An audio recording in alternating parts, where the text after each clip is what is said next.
நீங்கள் பார்த்துக் கொண்டிருப்பது AJK டிவியின் புதுவை மாலை. வணக்கம். இந்திரா நகர் இடைத்தேர்தலில் வாக்காளர் பட்டியலில் பெயர்களை 26ஆம் தேதி வரை சேர்க்கலாம் என்று கலெக்டர் தீபக்குமார் தெரிவித்துள்ளார். இது தொடர்பாக தேர்தல் அதிகாரியும் கலெக்டருமான தீபக்குமார் கூறுகையில், இந்திரா நகர் இடைத்தேர்தலை நேர்மையாகவும் சுதந்திரமாகவும் நடத்திட பல்வேறு நடவடிக்கைகள் எடுக்கப்பட்டு வருகின்றன. வேட்புமனு தாக்கல் செய்ய இறுதி நாளான 26ஆம் தேதி வரை வாக்காளர் பட்டியலில் பெயர் சேர்க்கலாம் என்றும், மின்னணு வாக்குப்பதிவு இயந்திரத்தை கலக்கும் பணி துணை கலெக்டர் தலைமையில் நாளை முதல் கட்டமாகவும் தேர்தல் அதிகாரியால் 2ஆம் கட்டமாகவும் நடைபெறும். மேலும் தேர்தல் செலவினங்கள் தொடர்பான பயிற்சிகள், வாக்குச்சாவடி அதிகாரிகளுக்கு பயிற்சிகள் அளிக்கப்படும் என்றவர், தொடர்ந்து வாக்காளர் சீட்டுகள் தேர்தல் துறையால் அளிக்கப்பட்டு 4ஆம் தேதிக்குள் அதிகாரியிடம் வழங்கப்படும். மேலும் வாக்குச்சாவடிகளை கண்காணிக்க அனைத்து வாக்குச்சாவடிகளிலும் வலைதளத்துடன் இணைக்கப்பட்ட கேமரா பொருத்தப்படும் மற்றும் தாலுகா அளவில் 4 பறக்கும் படைகளும், தொகுதி அளவில் 2 பறக்கும் படைகளும் அமைக்கப்படும் மற்றும் வாக்கு பெட்டிகளை வைக்கும் பாரதிதாசன் மகளிர் கல்லூரிக்கு பாதுகாப்பு அறை தயார் செய்யப்பட்டுள்ளது என்றவர் கூறினார். அப்பொழுது SSP சந்திரன் உடனிருந்தார். புதுவை மாணவர்கள் தேசிய பணிகளில் சேர பொது அறிவு தேவை என்று தேசிய திறனாய்வு தேர்வு இலவச பயிற்சி வகுப்பு துவக்க விழாவில் முதல்வர் ரங்கசாமி பேசினார். புதுவை வெற்றி கோச்சிங் சென்டர், JVR BIM இணைந்து நடத்திய அரசு உதவி பெறும் பள்ளி மாணவர்களுக்கான தேசிய திறனாய்வு தேர்வு இலவச பயிற்சி வகுப்பு துவக்க விழா கம்பன் கலையரங்கில் நடைபெற்றது. விழாவில் வெற்றி கல்வி மைய நிறுவனர் பேராசிரியர் குணசேகரன் வரவேற்று பேசினார். இயக்குநர் ராதா பூபாலன், BIM இயக்குநர் நெடுஞ்செழியன், வெற்றி வெங்கடேஸ்வரா கல்லூரி டீன் ராமச்சந்திரன் நாயர் ஆகியோர் முன்னிலை வகித்தனர். விழாவில் அரசு கொறடா நேரு, முன்னாள் நகரமன்ற துணைத் தலைவர் திரு ஜான்குமார் ஆகியோர் வாழ்த்தி பேசினர். சிறப்பு விருந்தினராக முதல்வர் ரங்கசாமி கலந்து கொண்டு இலவச பயிற்சி வகுப்பிற்கு தேர்வான மாணவர்களுக்கு அனுமதி சான்றிதழ், கல்வி உபகரணங்களை வழங்கி பேசுகையில், வெற்றி பயிற்சி நிறுவனம் அரசு மற்றும் அரசு உதவி பெறும் பள்ளிகளில் பயிலும் ஏழை நடுத்தர குடும்பத்தைச் சேர்ந்த மாணவர்களின் திறமைகளை கண்டுபிடித்து பயிற்சிக்கு கொண்டு வந்திருப்பது பாராட்டிற்கு உரியது. தேசிய பொது அறிவு மாணவர்களுக்கு கட்டாயம் தேவை. இதில் முயற்சி எடுத்தால் வெற்றி நிச்சயம் உண்டு என்றும், மேலும் அரசுதான் வேலை கொடுக்க வேண்டும் என்று எண்ணாமல் சொந்தமாக தொழில் துவங்கியும் வாழ்க்கையில் முன்னேற முடியும் என்பதை உணர வேண்டும் என்று பேசினார்.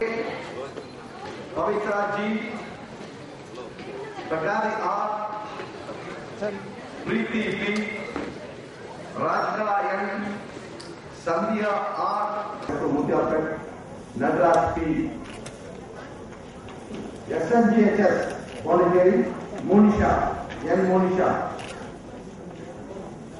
Susita Brothers, nobody else. As a school, Tyagaraja M. Tyagaraja. Indira நகர் இடைத்தேர்தலை முன்னிட்டு 70 பேர் மீது முன்னெச்சரிக்கை நடவடிக்கை எடுக்கப்பட்டுள்ளது என்று SSP சந்திரன் கூறினார். இது தொடர்பாக SSP சந்திரன் கூறுகையில், தேர்தல் நன்னடத்தை விதிகள் புதுவையில் பின்பற்றப்படுகிறதா என்று கண்காணித்து வருகிறோம். மேலும் புதுவை எல்லைப் பகுதிகளான கனகச்செட்டிக்குளம், கோரிமேடு, ஐயங்குட்டிப்பாளையம், கண்ணியக்கோவில், மதகடிப்பட்டு ஆகிய இடங்களில் சோதனைச் சாவடிகள் அமைக்கப்பட்டு வாகன சோதனைகள் நடத்தப்படுகிறது. மேலும் தனி அதிகாரியாக இன்ஸ்பெக்டர் பெரியசாமியை நியமித்துள்ளோம். அவர் தேர்தல் நடத்தும் அதிகாரியோடு இணைந்து செயல்படுவார். இது மட்டுமின்றி தவறான முறையில் SMS மூலம் தேர்தல் பிரச்சாரம் செய்தால் நடவடிக்கை எடுக்கப்படும்.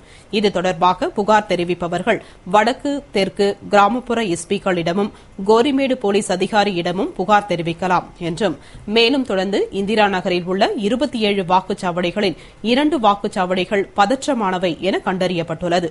இதுகுறித்து வேட்புமனு தாக்கலுக்கு பிறகு முடிவு செய்யப்படும்.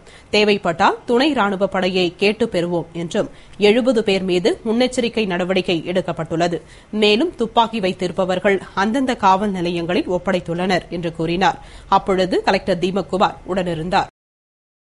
முன்னாள் உழவர்கரை நகராட்சி தலைவர் திரு NSJ ஜெயபாலின் பிறந்த நாளை முன்னிட்டு முன்னாள் புதுவை நகரமன்ற துணைத் தலைவர் திரு ஜான்குமார் பொன்னாடை அணிவித்து வாழ்த்துக்களை கூறினார். முன்னாள் உழவர்கரை நகராட்சி தலைவரும் NR காங்கிரஸ் நிர்வாகியுமான திரு NSJ ஜெயபால் இன்று தனது ஆதரவாளர்களோடு பிறந்தநாள் விழாவினை கொண்டாடினார். இதனை முன்னிட்டு தனது இல்லத்தில் கேக் வெட்டி பிறந்த நாளை கொண்டாடிய அவருக்கு முன்னாள் புதுவை நகரமன்ற துணைத் தலைவர் திரு ஜான்குமார் பொன்னாடை அணிவித்து பிறந்தநாள் வாழ்த்துக்களை கூறினார். இதேபோல அரசியல் தலைவர்கள், தொழிலதிபர்கள், திரு NSJ ஜெயபாலுவின் நண்பர்கள் என பலரும் அவருக்கு பிறந்தநாள் வாழ்த்துக்களை கூறி பொன்னாடை மற்றும் மாலைகளை அணிவித்தனர். திரு NSJ ஜெயபாலுவின் பிறந்த நாளை முன்னிட்டு அவரது ஆதரவாளர்கள் அன்னதானம் வழங்கினர். மேலும் ஆலயங்களில் விசேஷ பூஜைகள் செய்தனர். புதுவை அருகே உள்ள சின்ன கோட்டக்குப்பத்தில் தந்தையின் கழுத்தை அறுத்து கொலை செய்துவிட்டு தப்பி ஓடிய மகனை போலீசார் கைது செய்தனர். புதுவை எல்லை அருகே உள்ள சின்ன கோட்டக்குப்பத்தில் ஆழ்வார் என்பவர் குடித்துவிட்டு அதே பகுதியைச் சேர்ந்த பாவாடை என்பவரிடம் தகராறு செய்தார். அதனால் ஆத்திரமடைந்த பாவாடை தனது கூட்டாளிகளுடன் வந்து ஆழ்வாரை வெட்டுவதற்காக துரத்தினர்.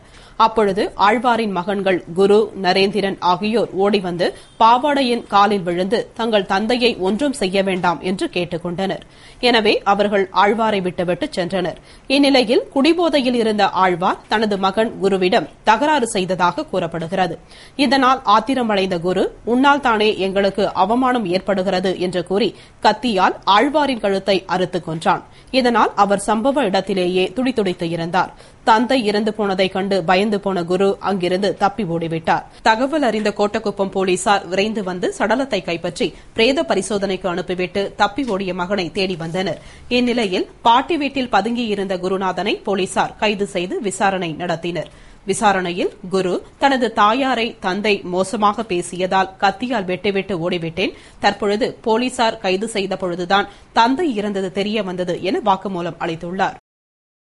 புதுவையில் பழிக்கு பழியாக வாலிபரை கொலை செய்ய திட்டமிட்ட 4 பேரை போலீசார் கைது செய்து அவர்களிடம் இருந்த பயங்கர ஆயுதங்களை பறிமுதல் செய்தனர். புதுவை குருசுக்குப்பத்தைச் சேர்ந்த சேரன் என்பவர் கடந்த ஆகஸ்ட் 21ஆம் தேதி தலையில் கல்லை போட்டு கொலை செய்யப்பட்டார். இது தொடர்பாக முத்தியால்பேட்டை போலீசார் வழக்கு பதிவு செய்து வெங்கடேசன், ஞானவேல் உட்பட 3 பேரை கைது செய்து சிறையில் அடைத்தனர். இந்நிலையில் சேரனின் ஆதரவாளர்கள் பழிக்கு பழியாக குற்றவாளிகளை கொலை செய்ய திட்டமிட்டுள்ளதாக போலீசாருக்கு தகவல் கிடைத்தது. உடனே போலீசார் சேரனின் ஆதரவாளர்கள் 4 பேரை தேடிச் சென்றனர். ஆனால் அவர்கள் தப்பிச் சென்று விட்டனர். அவர்களை போலீசார் தேடி வந்த நிலையில் அவர்கள் 4வரும் காலாப்பட்டு பகுதியில் தங்கியிருப்பதாக ரகசிய தகவல் கிடைத்தது. உடனே விரைந்து சென்று பிரபு நாராயணன், மணி என்கிற அல்லாகுண்டு, கார்த்திக் என்கிற எலி கார்த்தி, சின்னமணி ஆகிய 4வரை போலீசார் கைது செய்தனர்.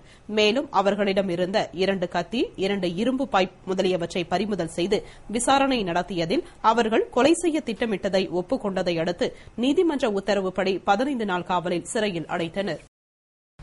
புதுவை பள்ளிக் கல்வி இயக்கத்தின் 2ஆம் வட்ட அளவிலான காற்று திருவிழா 2011 என்ற தலைப்பில் அறிவியல் கண்காட்சி துவக்க விழா இந்திரா நகர் அரசு தொடக்கப் பள்ளியில் நடைபெற்றது. புதுவை அரசு பள்ளி கல்வி இயக்ககத்தின் 2ஆம் வட்ட அளவிலான காற்று திருவிழா 2011 என்ற தலைப்பில் அறிவியல் கண்காட்சி புதுவை முழுவதும் உள்ள அரசு பள்ளியில் நடைபெற்று வருகிறது. இந்நிலையில் புதுவை இந்திரா நகர் அரசு தொடக்கப் பள்ளியில் நடைபெற்ற அறிவியல் கண்காட்சியினை பள்ளி கல்வி இயக்குநர் பன்னீர்செல்வம் தொடங்கி வைத்தார். முன்னதாக தலைமை ஆசிரியர் ஆறுமுகம் அனைவரையும் வரவேற்றார். பள்ளி துணை ஆய்வாளர் ஹேமாவதி கண்காட்சி குறித்து நோக்க உரையாற்றினார்.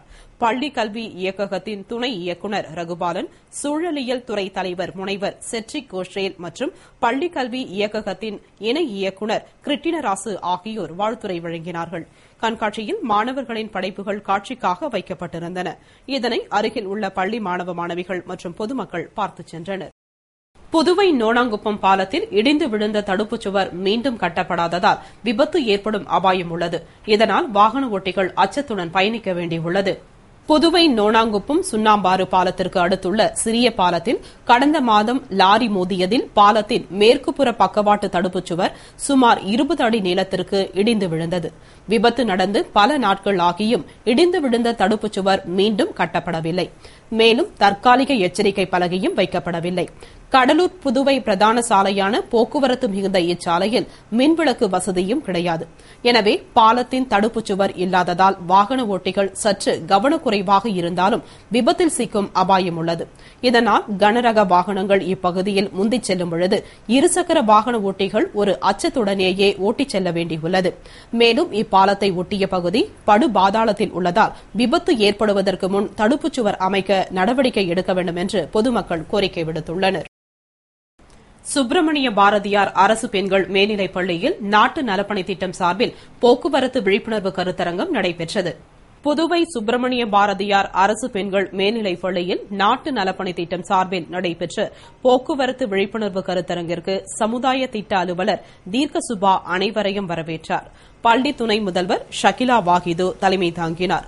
கருத்தரங்கில் சிறப்பு விருந்தினராக கலந்து கொண்ட போக்குவரத்து காவல்துறை ஆய்வாளர் திரு மனோகரன் போக்குவரத்து குறித்தும் அதனை எப்படி கடைபிடிப்பது குறித்தும் மேலும் விதிமுறைகளை எப்படி கையாளுவது என்றும் விளக்க உரை நிகழ்த்தினார்.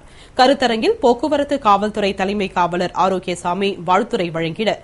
நிறைவாக நாட்டு நலப்பணி திட்ட அலுவலர் பூங்குழலி நன்றி கூறினார். இதற்கான ஏற்பாடுகளை திட்ட அலுவலர்கள் மற்றும் ஆசிரியர்கள் செய்திருந்தனர். புதுவை அருள்மிகு மணக்குள விநாயகர் தேவஸ்தானத்தில் 55ஆம் ஆண்டு பிரம்மோற்சவத்தை முன்னிட்டு ஊஞ்சல் உற்சவம் நடைபெற்றது. புதுவையில் புகழ்பெற்ற அருள்மிகு மணக்குள விநாயகர் கோவிலில் 55ஆம் ஆண்டு பிரம்மோற்சவம் கடந்த 2ஆம் தேதி கொடியேற்றத்துடன் துவங்கி நடைபெற்று வருகிறது. அதில் முக்கிய உற்சவமாக ஊஞ்சல் உற்சவம் மிகவும் சிறப்பாக நடைபெற்றது.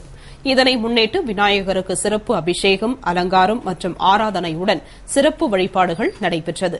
பின்னர் மலர்களாலும் மின் விளக்குகளாலும் அலங்கரிக்கப்பட்ட ஊஞ்சலில் விநாயகரின் ஊஞ்சலாட்டு உற்சவம் நடைபெற்றது. விழாவில் திரளான பக்தர்கள் கலந்து கொண்டு சுவாமி தரிசனம் செய்தனர்.